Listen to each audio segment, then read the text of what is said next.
Hi hello नमस्कार. मी सुनीता. कसे आहेत मैत्रिणींनो? थंडी खूप वाढली ना. हां, सगळ्यांनाच थंडीचा खूप त्रास होत आहे. प्रत्येकाच्या घरामध्ये कुणी ना कुणी सर्दी तापीने आजारी आहेत. पण हिवाळ्याच्या दिवसामध्ये त्यावर एक रामबाण उपाय आहे, ते म्हणजे हळदीचं दूध. बाजारामध्ये अशी ओली हळद मिळते, जी खूप पौष्टिक, हेल्दी आणि प्रतिकारशक्ती वाढवणारी असते. ती ओरिजिनल हळद आहे आणि ती ओली आहे, त्यामुळे ती खूप चांगली आहे.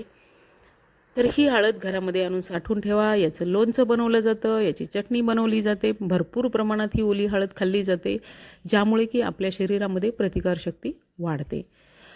पण हिवाळ्यामध्ये आता आपण काय करायचं की दररोज संध्याकाळी घरातल्या सगळ्यांनी एक एक कप या हळदीचं दूध घ्यायचं, जेणेकरून की आपल्या सर्दी ताप खोकला थंडी याचा परिणाम आपल्या शरीरावर होणार नाही आणि आपली प्रतिकारशक्ती वाढेल. याचे बरेच फायदे आहेत. हे होममेड आहे. बऱ्याच वर्षापासून हे पारंपरिक पद्धतीने औषध म्हणून भारतामध्ये वापरलं जातं. हे आरोग्यासाठी खूप उपयुक्त आहे. कोणत्याही आजारावर हळदीचं दूध हे रामबाण काम करतं. सर्दी झाली असेल, खोकला असेल, ताप असेल, थंडी असेल, हिवाळ्यामध्ये जे काही सांधेदुखी होते, कंबर दुखते किंवा मार लागला जातो, पायावर सूज येते, हातावर सूज येते, ह्या सगळ्या गोष्टीसाठी ही एक औषधं म्हणून वापरली जाणारी हळद आहे. त्याचबरोबर जर आपल्याला झोप येत नसेल रात्री, तर शांत झोप येण्यासाठी आपण हळदीचं दूध प्या, झोप छान लागेल. त्याचबरोबर ज्यांना आम्लपित्ताचा त्रास होतो, त्यांनीसुद्धा हे हळदीचं दूध पिल्यानंतर बराच फरक त्यांना जाणवतो.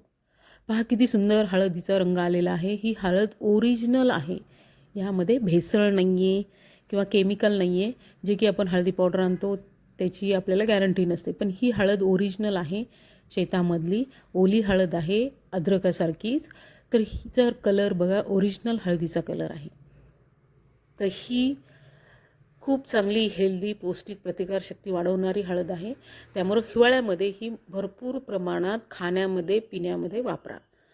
आता हे हळदीचं दूध एक एक कप रात्री सगळ्यांनी घेतलं तरी चालतं. या दुधामध्ये थोडी साखर टाकायची असेल टाका किंवा 2 मिरे टाका. यामुळे हे मस्त गरम हेल्दी पेय तयार होतं.